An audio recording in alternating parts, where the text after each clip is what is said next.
Hi everyone, it's Sue here from Scrappy Sue. I've come on today to do week 44 of Margarete Miller's 52-week collage challenge. I actually think I've caught up and I'm a bit ahead, so I've kind of delayed this one a little bit. And I don't want to be too far ahead. So last time we did this hashtag CW Planner 43. This week it is 44, and the 5 prompts and the bonus are something sweet, fabric, a place, graph paper, something you hold in your hand. The bonus is something crooked. Now I've found all of these. So the first thing I did was just go round and distress around this white lined paper, and I've done it this time with Wild Honey Distress Oxide, which is a Tim Holtz one, which I do like. And let's show you what I found. So something sweet, well, I have found a couple of stickers of these pancakes which look beautiful. They've got syrup all over them. I could eat those now actually. And a lovely tin of biscuits. Look at those, they look nice, those cookies. So I've got those. Fabric, well, I have chosen this scrap of fabric that Tanya at Tatty Treasure sent me, and I'm going to use that because I think that will go with the kind of theme I've chosen based on the something crooked item. So a place and the something crooked I've incorporated into one piece, and this is a picture of a crooked house in Windsor. It's known as the Crooked House of Windsor, and it's actually, to my knowledge, currently a tea room. So you can just see the outline of the houses either side, the buildings either side, and it is quite a crooked building. So that's the place, Windsor, and that's my crooked something. So we're going to put that on. So because I think it's currently a tea room, or at least it has been in its time, I'm going to sort of go on the theme of a tea. So I've got some tea and coffee stained graph paper here, just scraps and a piece of graph paper out of the pack. And this is why I've chosen this scrap of fabric, because I thought it would make a nice little kind of tablecloth affair. And so let's get started. So I think I may put this graph paper on as a background piece. I'm just going to tear that down a little bit. That's my ruler. I think we will probably have about this much, like that. And I just bring the book back. Let's see. I think that's perfect because, you know, I can see the distressed areas around it. So we're going to have that. So I am going to just put that down as it is. I will quickly ink round it with my distress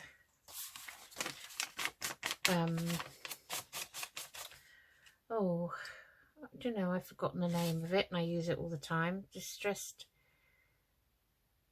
Vintage Photo, I think it's called. Oh my god, I've finished work today. Work is awful at the moment. I don't even want to talk about it. Feel like having a meltdown because none of our IT systems are working properly, and the systems that the secretaries use, the IT team don't seem to know how to fix, because they've moved us from desktops onto they gave us all a ThinkPad laptop, which was very good, but now they've taken away our desktops, and so we bring our little laptops in every time we go into the office, and we use them at home, and they're just not working properly, and they don't seem to know how to fix it. So, you know, it is very stressful because we really do need our systems to work. Right, so I think we will use this. So it's extremely stressful at the moment, and trying to explain it to consultants. You know, the line managers, all they seem to do is escalate it up higher to IT, and then you get a phone call from someone in IT and you think, great, and they come in over your system and then say, well, I'm not sure how to deal with this, I'll have to get some advice. And so it goes on. I think I've had 3 calls in total since last Thursday about mine, and it's still not resolved.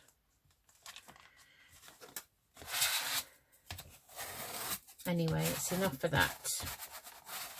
But needless to say, when I finished work, I am a little bit brain dead. My brain just wants to have a lie down at the moment. So that's the graph paper. Right. Let's just tear this down.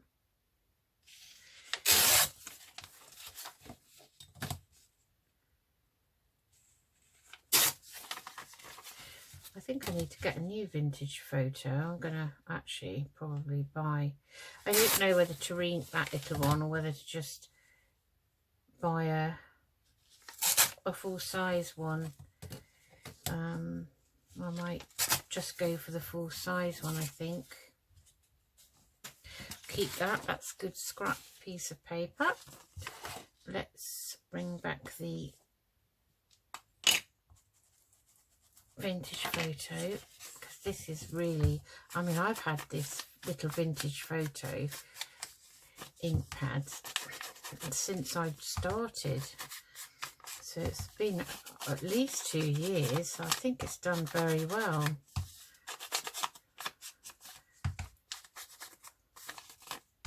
And I do store it upside down because they say that that does help to keep it moist. I don't know if that's true, or whether it's just an urban myth, but who knows. So I think this is going to be a focal point here. And let's see what else. We've got these. I might just put these stickers of these pancakes on anyway, and this tin of biscuits we'll just cut out, because you would have a display of things like this in a tea room, and you would be served some on a plate probably, if you're lucky. My friend Sue and I used to go, when we used to meet up, we used to go and have different afternoon teas. We used to love it, but I haven't done it for a long time, what with COVID and everything else going on. So, but I do have a bit of experience of tea rooms, so I am lucky. Just local little cafe tea rooms in our area, nothing fancy. I think the most fancy one we ever did was years and years ago. We actually went to the Ritz in London and had tea there. So we've got our tin of biscuits. Now we want some of this material, so let's see. We'll have a strip, I think. Maybe a little square. Oh.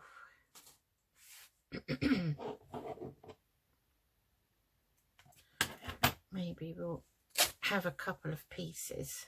So we've got that one there. And then maybe we'll have a piece of this end, like so.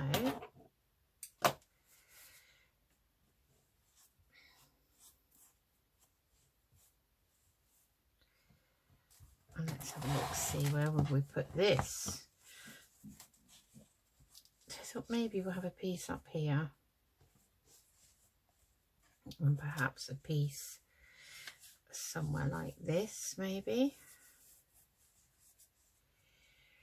So we have something sweet, we have our place and our crooked thing item, something you hold in your hand. Now, did I get that out? I did have it here, and I've probably buried it now. I don't know if I actually showed it to you. So what have I done? Ah, so I thought, going with this theme, something you hold in your hand is a teacup. A teacup, and possibly a teapot, if you're served your tea in a little pot on your table, which I prefer personally, because I can always make it run to more than one cup of tea. my daughters, they do laugh at me because if we have any lunch out, and I have a cup of tea, they always ask for a little pot, and I say to them, oh, I'm just having another cup. So usually you can get a couple of cups out of the one little pot that they give you. You might be lucky and they might give you a little jug of hot water, and that's even better, because then you can make it stretch to more than two, just for you, because I'm a bit of a teaholic, I suppose. I like tea in the afternoon and evening, and I have black coffee in the morning if I'm having a hot drink. Those are my go-to things that I like to have. So so when I do go out for somewhere, it might even be the garden nursery, and we might stop and have a cup of tea, or they don't drink hot drinks, my two girls. Charlotte likes a cup of tea actually, but Rachel's never had a hot drink. She prefers cold drinks, always has done. So yeah, so I'm going to put this little stack on. It's a stack of little cups and saucers and a lovely charming teapot. So I thought that would be pretty. And then I guess we could add on these pancakes somewhere nice. So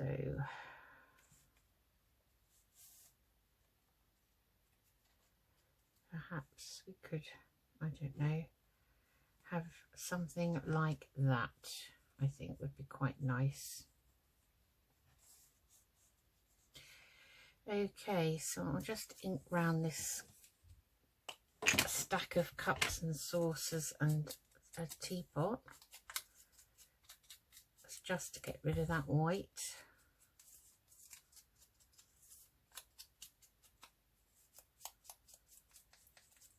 The Ritz was very fancy. I do remember it very well.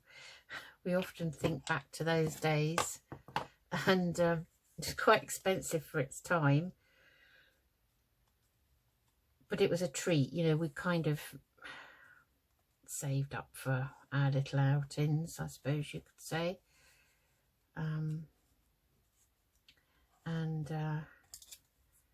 So about if I have that down there. I don't want this to be symmetrical, that's the thing. So maybe something like that.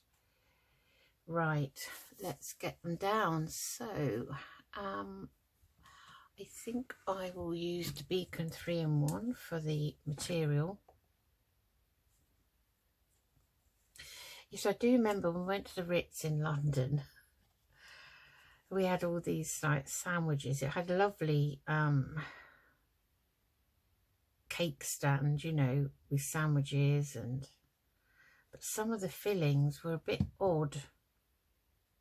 You didn't choose, it was kind of a set thingy menu, I suppose. And I do remember eating something, and I said to Sue, I don't know what this is. It was a bit peculiar, some sort of meat. I'm not the biggest meat eater in the world either, so I'm always a bit wary of having anything, even chicken, out. So I'm a bit funny like that. So I think we'll put this one down here, like that. Right.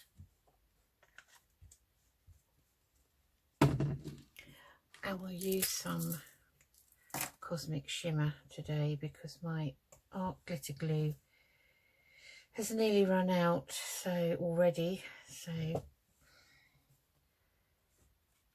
going to put the Crooked House of Windsor down first. So that's our place and our crooked item.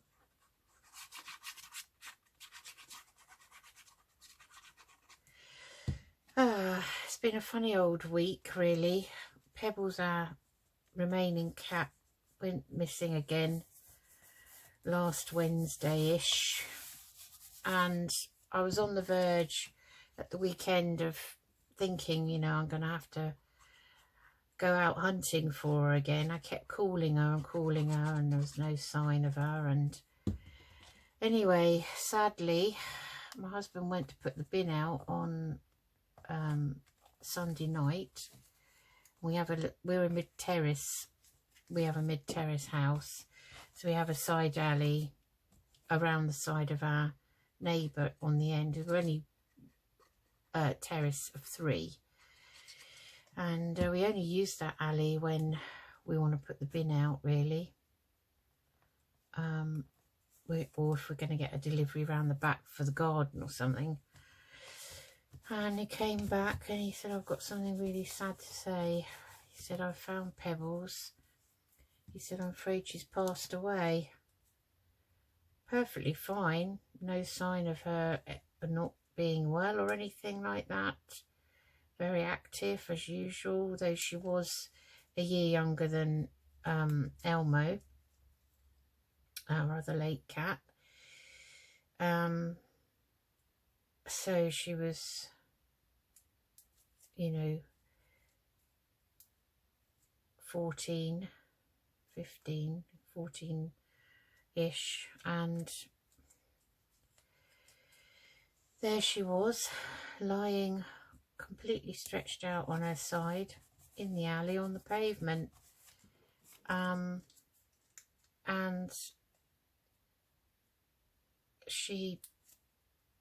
there wasn't a mark on her, so we don't know whether she just laid down and passed away or what happened. She was very near our gate to come back in, but she was facing out as if she was on her way out of the alley to go out to the front. We don't really know, but she was obviously had been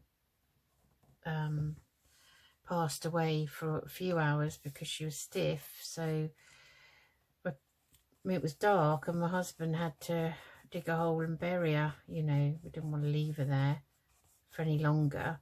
But I felt really sad, and I can't really get it out of my head because I keep thinking all the time I was calling her, was she there? And I never thought to look in the alley because, as I say, we never use it. It's only really to put our bin out, and we never go round the back for any other reason. And I just think, oh, you know, that's very, very sad. And now we have no cats at all, which is sad. So I'm just going to write on here, CW Planner. Hashtag CW Planner number. And I'll do 44, like that.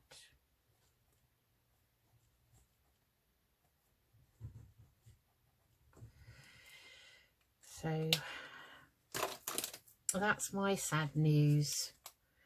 The strange thing was, at the weekend, Rachel, our youngest daughter, sent me a text and said, Mum, I've sent you a link from Facebook on the Aylesbury Lost and Found Pets, which is where we asked people to look out for her before when she disappeared not so long ago. And there was a cat identical to her on there, but it didn't look quite like her, but it was hard to tell. And it was quite a few miles away on the other side of Aylesbury, which is the town next to us. And anyway, I contacted the person who'd put the advertisement up saying, does anyone know whose cat this is? And they checked the chip number, so I sent her Pebbles chip microchip number to them, and they said, oh, sadly the last 4 digits are not the same, so it's obviously not your cat. We hope you find your cat soon. And it was uncanny because the cat looked identical to Pebbles. Just was not, there's something about the face that, you know, was slightly different shape, but very, very slightly. So that was quite strange, really. Then all the time we were doing that, I suspect that she may already have passed. But, and that was Saturday. I'm not too sure, because apparently with cats, not being morbid, but rigor mortis sets in very, very quickly, much quicker than, you know, humans. Yeah, so it's been a very strange start to the week, really. And I think once you start off like that, it's hard to get back on a normal, even keel, isn't it? Well, I hope you're all well, and I hope you're all keeping safe still. I've had my booster and my flu jab because I work at the hospital, so I had one in each arm a couple of Saturdays ago. I just thought I'm going to go for it. I'm not going to hang around and shilly-shally. Just get them done together, because that was an option. And that was at the hospital. So I hope, you know, if you get the opportunity to have yours, you go for it too. And that you're all still keeping fairly safe, you know, as much as you can now. It's difficult because everybody's sort of out and about, and nobody's bothering masks really, and none of the shops are really expecting anyone to be wearing a mask. And now, after all that time of wearing one everywhere and it being mandatory, I'm finding it a bit strange going into shops without one. Isn't it weird, the things we get used to?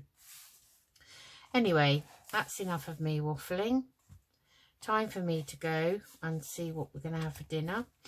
And I will recap. So we're on hashtag CW Planner 44 of the 52-week Margarete Miller Collage Challenge. And this week it was something sweet. So we've got biscuits and we've got lovely maple syrup pancakes. Fabric, got some pretty chintzy sort of floral fabric. Graph paper, which is in the background. Something you hold in your hand, so I've put a stack of a teapot and teacups and saucers. And something crooked is the Windsor Crooked House. So that's the place, Windsor, and the Crooked House all incorporated into one item. So that's everything. So I hope you enjoyed that, and I will see you all again soon. So take care, everyone. Bye-bye.